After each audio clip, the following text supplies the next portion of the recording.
The royal hall was full of noise. Banners of every alien clan hung from the tall silver walls, their strange symbols glowing in the light of hundreds of floating lanterns. Warriors from across the galaxy stood waiting, each one stronger, bigger, or more dangerous than the last. And then there was him, a single human, standing at the very end of the line. His name was Jack Hale, a soldier from Earth who had somehow been invited to the great trials of the Varelian Empire. He wore no heavy armor, no glowing weapons, just a plain black suit reinforced with light plating. Compared to the armored giants beside him, he looked like he had walked into the wrong place. The alien crowd noticed too. Whispers and laughter filled the air. "What is that fragile thing doing here?" One alien hissed to another, "He'll die in the first minute." Another replied, baring sharp teeth. At the center of the hall sat the alien princess. She was tall, graceful, and impossibly beautiful by human standards, skin the color of deep violet hair, like flowing silver, eyes that seemed to glow from within.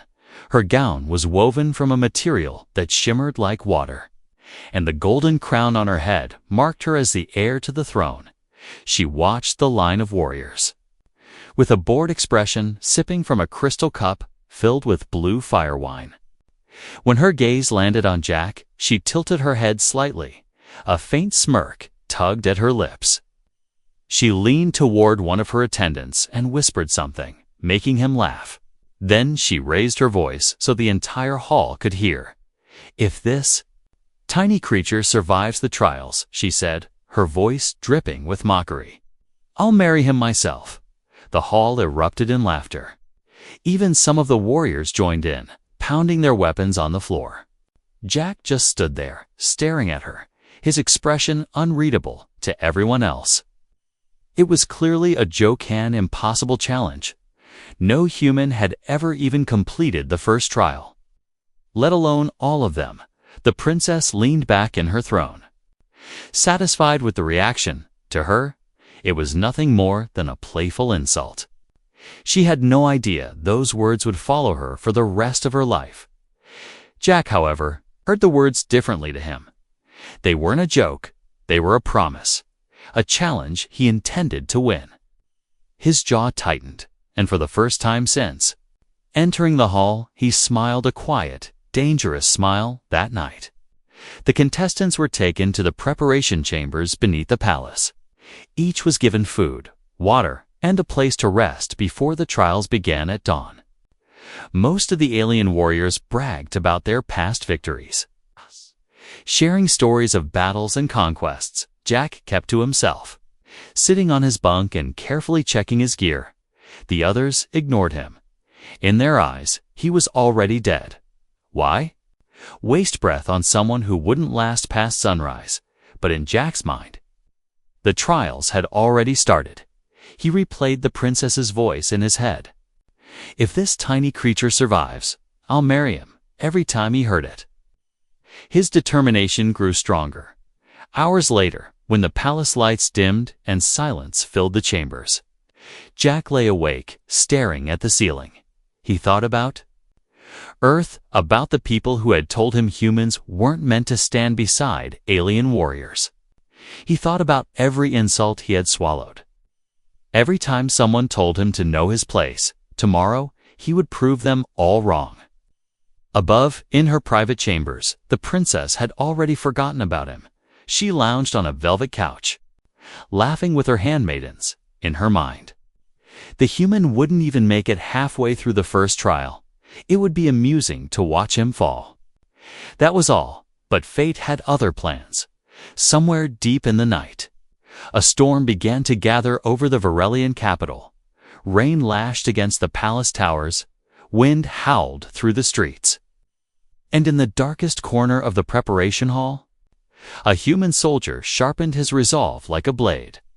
Tomorrow, the trials would begin, and Jack Hale was not planning to lose.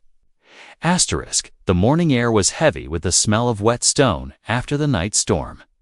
The sky above the arena still gray, as if the clouds themselves wanted to watch what was about to happen. Alien drums pounded from high platforms, each beat sending a deep vibration through the ground. The gates of the great arena slid open with a grinding roar, and Jack stepped forward into a wall of sound from the crowd.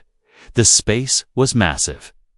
A circle of sand surrounded by tiered stands filled with thousands of aliens, some waving banners, others holding glowing orbs that recorded every second of the spectacle. The princess sat on her throne above it all, one leg crossed over the other, her silver hair catching the dim light. She didn't smile this time, just watched. Curious to see how quickly the human would die, across the arena, another gate opened. The sound that came out was not a roar, but something lower, deeper, more like a rolling growl from the earth itself. The creature that emerged was almost as tall as the walls, its body covered in thick, armored plates, each one edged with bony spikes. Its tail ended in a cluster of jagged blades, and its two forward tusks curved upward like scythes, ready to cut him in half. The crowd chanted in a dozen alien tongues, their voices overlapping into a single hungry rhythm. The beast's yellow eyes locked on Jack, and with a sudden burst of speed that didn't match its size, it charged, the ground shaking with every step.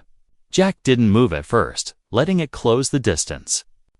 Then, at the last possible moment, he dove to the side, the beast's tusks tearing a deep trench into the sand where he had been standing. Gasps rippled through the stands. No one expected him to dodge like that. The princess tilted her head slightly. Not impressed yet, but no longer bored, the beast swung its bladed tail, forcing Jack to roll backward, sand sticking to the sweat already forming on his skin. He didn't try to fight it head-on.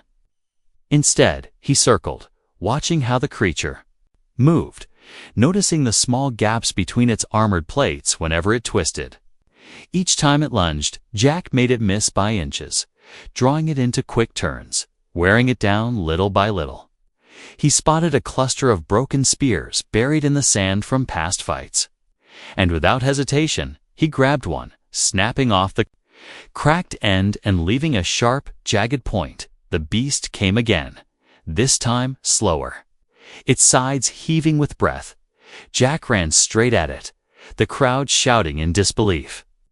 Just before they collided, he slid low under its tusks, the spear flashing upward into the soft joint between the armor plates of its chest.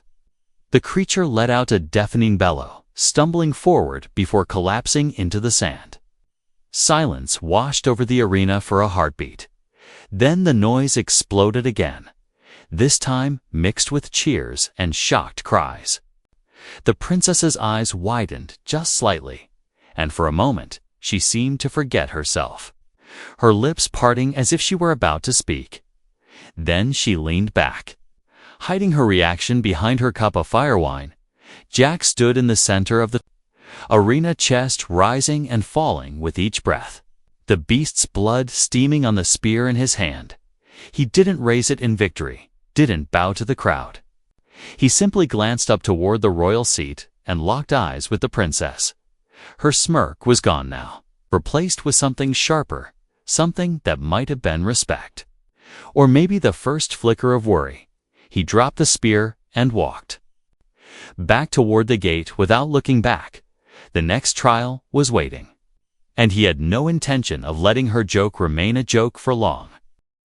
The air inside the second trial was different, colder, still, and filled with a faint metallic smell. The stone archway closed behind Jack with a low, grinding sound, leaving only the flicker of alien lanterns casting long, twisting shadows along. The walls ahead stretched the maze of death, a living structure of shifting walls and hidden traps, built by architects who enjoyed watching contestants disappear without a sound. Somewhere above, hidden in a chamber of glass, the princess leaned forward in her seat, one elbow resting on the arm of her throne. She told herself she was only watching for entertainment, but her eyes searched for the small, stubborn figure she had mocked yesterday. She spotted him at the entrance, calm, scanning the space before stepping inside. The maze was alive, the floor shifting in subtle ways that tried to pull him toward certain paths. The walls creaked and groaned as they slid silently to block the way or open new corridors. He moved carefully, one hand brushing along the stone, his steps deliberate. Then a sudden hiss filled the air and the wall beside him split open. A pair of blades shot out like the strike of a serpent. He dropped instantly, feeling the edge of cold metal pass just above his head. Somewhere far down the corridor, a scream echoed, short and sharp, then cut off. He didn't look in that direction. His mind was already mapping the patterns of the moving walls, noticing how each sound preceded a shift, how the floor markings hinted at where the traps would spring. When another section of the floor fell away, he leaped to the side, landing in a crouch as the gap swallowed darkness halfway through. He heard the faint click of a pressure plate and froze. But the trap wasn't aimed at him. An alien warrior, bigger and faster, was racing ahead without caution. The ceiling above him snapped open, releasing a rain of metal spikes. Jack moved without thinking, shoving the warrior aside just in time. Two spikes tearing the air where the alien's head had been. The warrior stared at him in shock. But Jack was already moving forward again. Above, the princess's fingers tightened on her cup. She had seen that he had no reason to save a rival, yet he did. The crowd murmured in confusion, some cheering, others calling him a fool. As the minutes stretched into what felt like hours, the maze seemed to grow more hostile. Walls closing in faster, blades striking without warning, pits opening in silence. But he kept moving, adapting, weaving through danger as if the traps were slowing for him. The last corridor narrowed to a slit barely wide enough for him to squeeze through, and then suddenly the walls parted, spilling him into the exit chamber, bathed in golden light. The elders of the trials announced his survival, their voices echoing across the arena grounds. The crowd erupted, not in mocking laughter this time, but in something closer to awe. Up in the royal balcony, the princess watched him walk out alive again, the faintest crease forming between her brows. For the first time, she wondered if her joke had just turned into a promise she might have to keep. The roar of the crowd from the last trial still echoed in Jack's ears when the gates to the next arena slid open. Instead of sand or stone beneath his boots, he heard the rushing hiss of water. A narrow ledge stretched ahead, barely the width of his shoulders. The rest was a churning underground river, glinting silver under faint blue lights. The surface broken by spinning metal blades fixed to hidden machinery below, each one rising and vanishing in a deadly rhythm. A humid mist clung to the air, carrying the metallic temps of blood and oil. The walls dripped with condensation, making the ledge slick. Far above, behind a shielded balcony, the princess sat forward in her seat, eyes tracking him as he studied the river. She wasn't smiling, not mocking, just watching, as if trying to understand what made him keep walking toward certain death. The signal horn sounded, the ledge under his boots shuddered, and the trial began. The first blade surfaced barely 2 steps ahead of him, spinning so fast it blurred. Instead of freezing, he crouched, feeling the rhythm, counting the seconds between each appearance, then darted forward. His movement a quick blur as the blade sliced the air where his chest had been a moment before. The water wasn't just dangerous from the blade's hidden jets, fired sudden bursts that could sweep anyone into the machinery. Twice he slipped, once nearly falling, catching himself by digging his fingers into the moss-covered wall. Halfway across, the ledge ended entirely. The only way forward was through the water.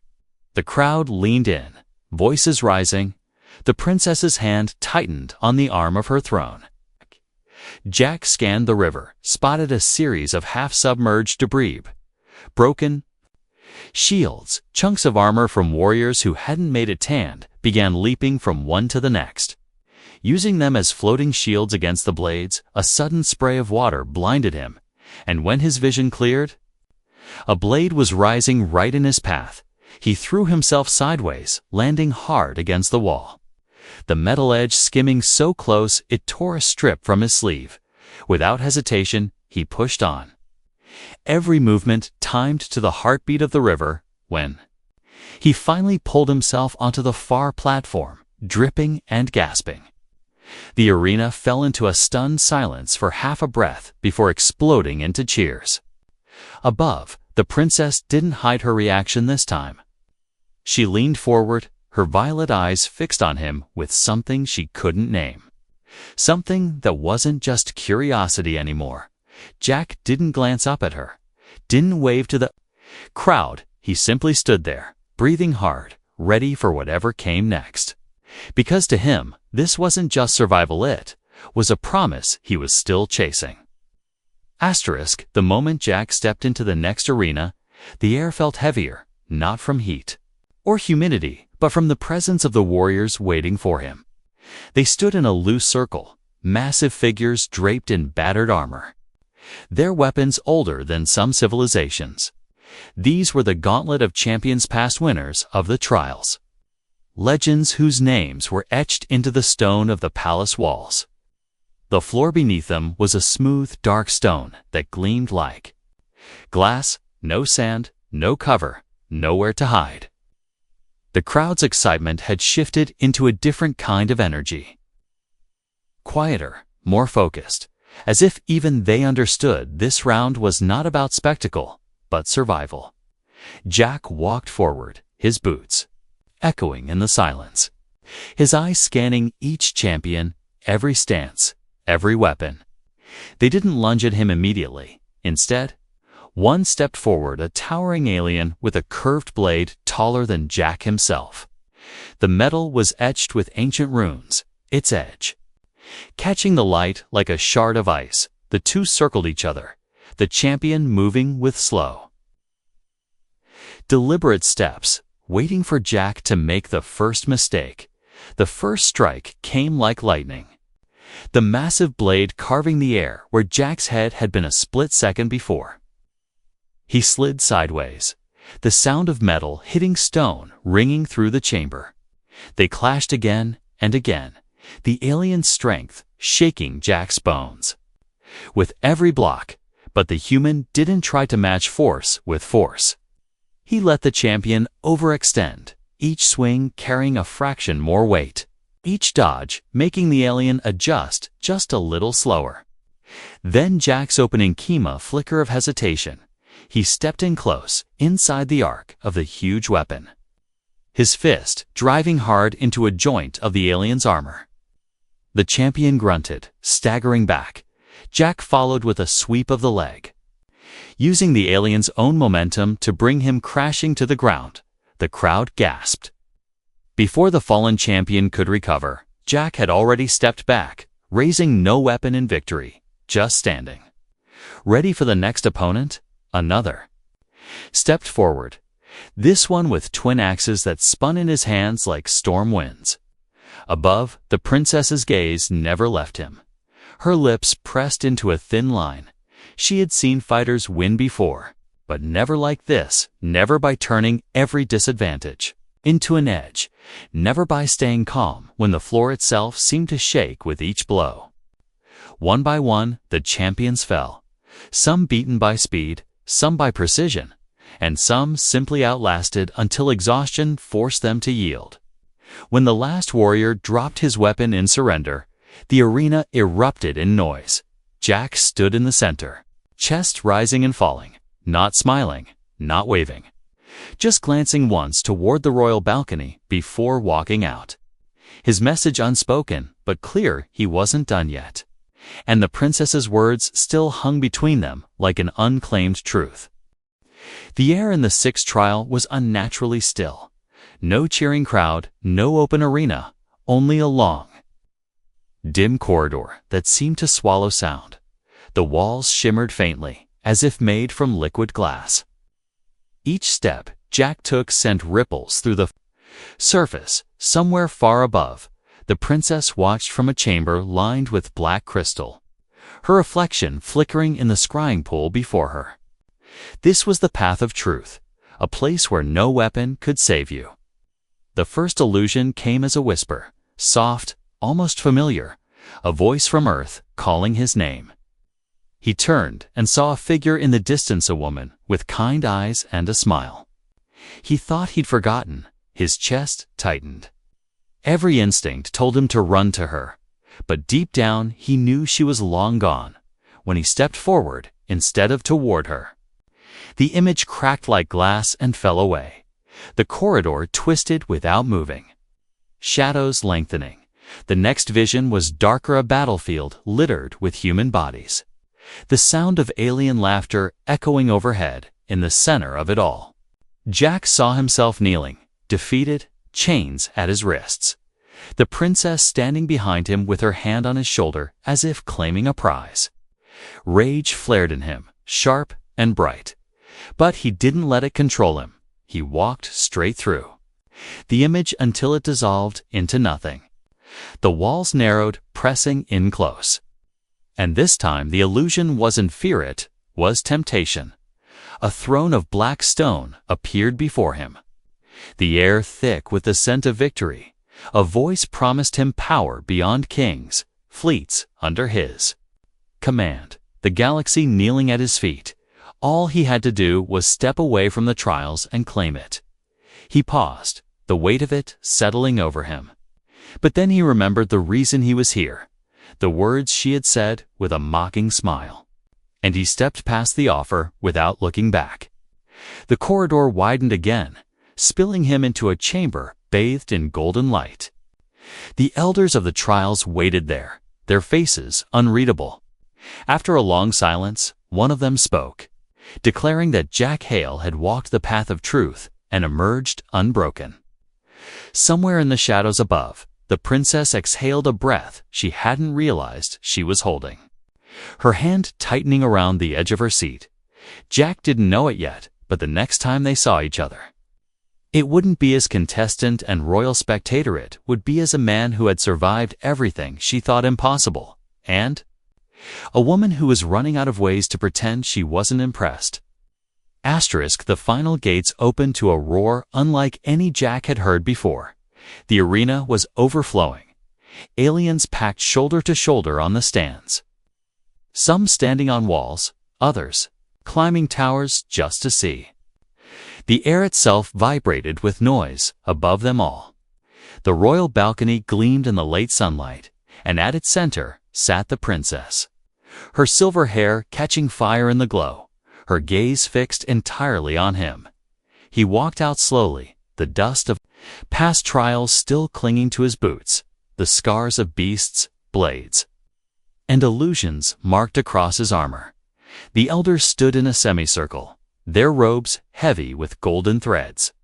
One lifted a staff and struck it against the stone, the sound booming across the arena until the crowd fell silent.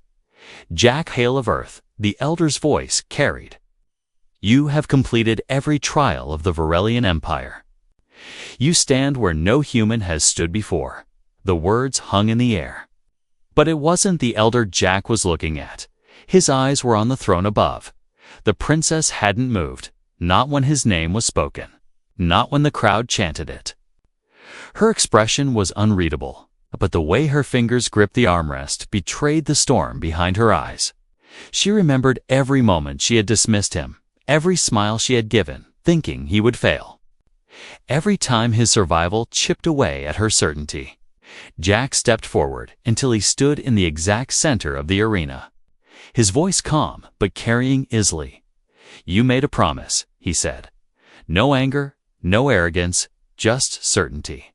The words sliced through the silence, and the crowd reacted instantly. Gasps, laughter, shouts in alien tongues, some mocking, some urging.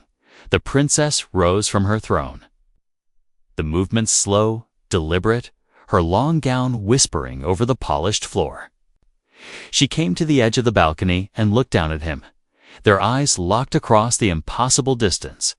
For a long moment, nothing else existed, not the crowd, Not the empire, only the two of them and the weight of the words hanging between. Then, to the shock of the court, she spoke, her voice steady but softer than anyone expected. "And what if I keep it?" The crowd erupted, some in disbelief, others in wild cheers. The elders exchanged uneasy glances. Jack didn't smile. He didn't bow. He simply nodded once, as if this had always been the only possible outcome. The princess's lips curved not. In mockery this time, but in something dangerously close to respect. Maybe even something more. The great trials were over, but for Jack and the princess, the real story was only beginning.